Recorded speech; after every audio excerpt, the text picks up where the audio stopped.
let's register on the electoral list. This is a message from Equinoxe Television.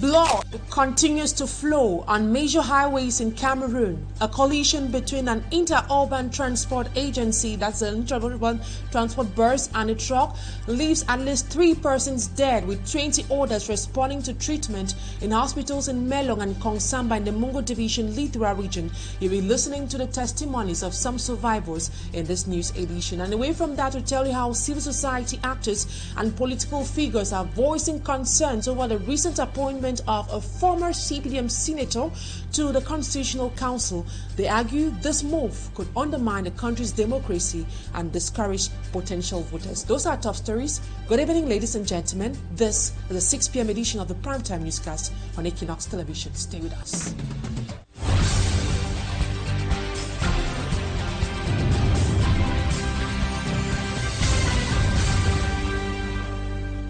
Thank you so much for choosing Equinoxe Television for presentation. I am Immaculate Fogwe. At least 3 persons have died in a fatal road accident that occurred in Melong in the Mungo Division. 20 others are currently receiving treatment in hospitals in Melong and also in Kongsamba, all in the Mungo Division. We have greater details with Fomi Armstrong Sanda. We'll be coming to this report done by Fomi Armstrong Sanda, where at least 3 persons have died in a fatal road accident that took place recently in Melong. It is a locality in the Mungo Division. At least 20 others are severely injured and are currently receiving medical attention in hospitals in that part of the country. We have greater details with Fomi Armstrong Sanda. The 3 people, including the driver, were killed in a head-on collision between a 32-seater bus belonging to the Papangasi Interurban Transport Agency from Douala to Bafang and a tanker truck traveling in the Bafang-Douala direction. The heavily damaged interurban bus had left Douala for Bafang in the Open Camp division of the West region of Cameroon before ending its journey tragically near the Nkonsong stretch 20 meters from the town of Melong at about 1 a.m. on Tuesday, April the 7th, 2025. The bus driver died on the spot, while 2 other passengers critically wounded died in the hospital. Passengers blamed the state of the vehicle and the attitude of the bus driver for the incident. Quand on a crié, la voiture allait cogner sur une petite voiture qui était devant lui. Il allait arrêter le volant, sûrement il n'avait pas bien arrêté son volant.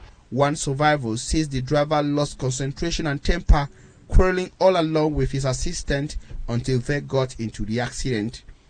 Il allait arrêter et il accusait son motoboy. Il a dit que le motoboy n'a pas mis la cale, pourquoi? Bon, après ça, nous sommes entrés, lui-même il a entré, commencé à gronder son motoboy. Another male survivor shares the same opinion.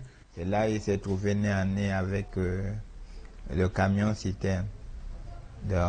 Beyond the attitude of the drivers, local inhabitants blame the state of the National Road Number 5 for frequent accidents. The road, our road is too small, but the way the vehicles used to drive drivers, they are hairy, they are on the hills. Nous avons 3 cas qui sont déjà sortis. At the Melong District Hospital, the director, Dr. Telebiede Daniel, says less critical cases are being catered for by his hospital facility, while severe cases were immediately referred to the Kongsamba Regional Hospital Annex. An unfortunate incident that occurred there in Melong. Now to something else. Civil society actors in Cameroon continue to decry the 5-year suspended sentence given to Bekobe Eric after he was found guilty of killing his wife Diane Yango. Meeting in Douala today, the actors expressed fears that the verdict, which they consider as unfair, may in the long run send worrying signals on the violation of women's rights in this country. Seri Chakutio is the man on that story. After the court rendered its verdict on the Dian Yango case on the 1st of April 2025, civil society organizations have been making numerous statements to denounce what they call injustice. Les organisations de la société civile du littoral s'insurgent contre la décision de justice rendue dans l'affaire Dian Yango assassinée par son mari. During a press conference, they raised great concern on the verdict, which sends a worrying message about the protection of women's rights, the fighting against domestic violence. Judiciary system has problem in Cameroon. According to the law, Cameroon is a law state, a right state. We call it in French état de droit. That is what our constitution says, and I think that it is the truth. But now, practically, we cannot say we remain a state of law when justice, all our rulers, all our law has not applied. But those who are supposed to apply it, meaning the magistrate, even some lawyers who used to turn to manipulate law according to the will of their client. The security of women is not guaranteed, because if justice is not right, women will have not security, because the life of women, the security of women are in the hands of justice. Barrister Charlotte Chakunte, lawyer of the family, calls for a reclassification of the fact and a harsher sentence for the murderer. The decision was that they give to the man a 5-year condemnation, but they bring what we call in French suicide. That means that they will not go in the prison. Yes, so the man is supposed to be free, but thank God that we did appeal. We write against the decision. Even the government write against the decision, so the Court of Appeal will judge it again. The case, and especially the court's ruling, has brought back into debate the issue of violence against women and femicide in particular. For the year 2024, women's rights organizations have recorded at least 76 femicides, including 24 domestic crimes in Cameroon. They hope to use the justice system to obtain exemplary sanctions against the perpetrators. Justice for Dian. All together. Justice for Dian.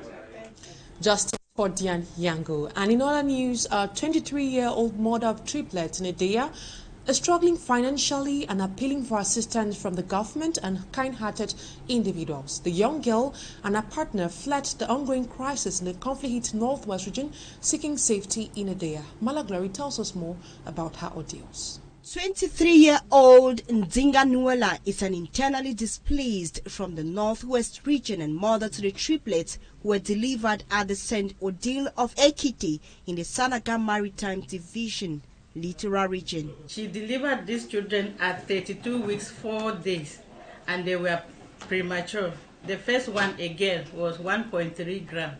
The second one, a boy, 2 kilograms, and the third one, a girl, 2 kilograms. Nuela and his partner, who were yet to settle in the town of Edea, were looking forward to a single baby, but unexpectedly got 3 instead.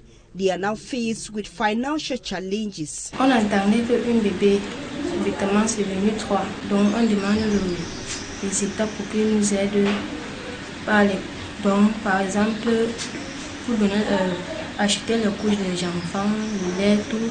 On ne peut pas s'en sortir avec vraiment. I come from Northwest region. I served in Edea as internally displaced. Finally, I was here since 2019. I was battling with life here, with my family, and finally, God has blessed me with The nurses explained the difficulties encountered in taking care of the 3 babies who need special treatment. Because of their premature state, we could not leave them outside. We had to put in the incubator where we can follow well, because at one point they were not breathing well. They needed oxygen, which could make them breathe well. Parents of 3 children in a twinkle of an eye, the young couple call on the government and people of goodwill to come to their aid. And his parents are counting on us for our support. Now to something else. The divisional officer for Kumba 1 subdivision, Ali Anukbu, has ordered owners of unauthorized churches to register and obtain state recognition, warning that unregistered churches will face legal consequences. This directive follows the closure of at least 54 churches operating illegally in Kumba 1, with most using another church's authorization documents to conduct their activities. Magic and Gabriel reports. Security forces in Kumba destroy a poster belonging to an unauthorized Pentecostal church in the Kumba 1 subdivision, Meme division of the Southwest region. It is the beginning of an operation led by the divisional officer of Kumba 1 subdivision aimed at closing down all roadside churches which haven't been authorized to operate.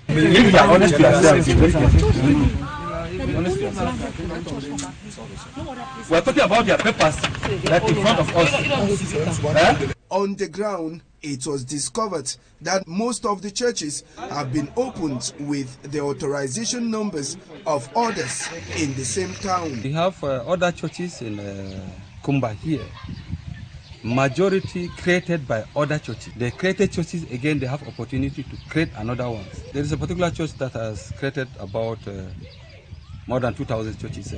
The divisional officer of Kumba 1, who was backed in this campaign by security forces, managed to seal 54 churches without authorization, and he has warned against those who still operate clandestinely within his zone of jurisdiction. The respect of the law is what we have to prescribe all the pastors. They should learn to respect state institutions. They should learn to respect the law governing freedom of association. The outing of the divisional officer of Kumba 1 subdivision came several months after the Minister of Territorial Administration warned that churches will be shut down owing to the fact that most are out just for money making and causing problems within families. Over to one of our major lead stories, civil society actors and political figures have been expressing disappointment over the recent appointment of a force says it will negatively affect the country's democracy and can even deter prospective voters. Her report. The appointment of Monique Ulindongo, former CPDM senator and member of the Central Committee of the ruling CPDM party as one of the members of the Constitutional Council, is being widely criticized by the civil society and political class in Cameroon. That her commitment to the party is first before that to the nation, considering the same party we know which has so much hold on militants in the name of party discipline. This in effect already makes us understand that the so-called Constitutional Council is not going to be a neutral body. It's not going to uphold justice. It's not going to uphold neutrality, which is supposed to be the very central value of an individual who is appointed into such a body. That is a body that decides the elections of a nation. Professor Mark Antonia Kubom says the appointment few months to the presidential election can sadly act as a discouraging factor to prospective voters. This in itself is very, very bad. It will cause more Cameroonians to lose faith in the very institutions which are meant to maintain and safeguard democracy. It's wrong. Within the political class, the president of the Cameroon Renaissance Movement expresses disappointment at the appointment of the former CPDM senator. Professor Kamto describes it as an insult to the country's democracy and renders the Constitutional Council monopartisan. According to Professor Maurice Kamto, it as well reveals the panic and the lack of serenity within the government circle. The head of the CRM party calls on all Cameroonians to double their vigilance and determination if they hope to make their voices and votes count during and after the upcoming presidential election in Cameroon, reiterating that the 2025 presidential election in Cameroon will not be like what happened in 2018. Overloading by heavy-duty trucks is fast becoming a major problem in Cameroon. Road transporters say the problem is not only destroying roads but also pushing many professionals into bankruptcy. Babila Jonathan tells us more. Road transporters in Cameroon decry overloading by their peers. They have come together with their trade union leaders in Douala to discuss what they qualify as an organized crime fueled by corruption and other illegal practices. Very dangerous for us because as a transporters, when they are doing overload, it affects all the transport sector.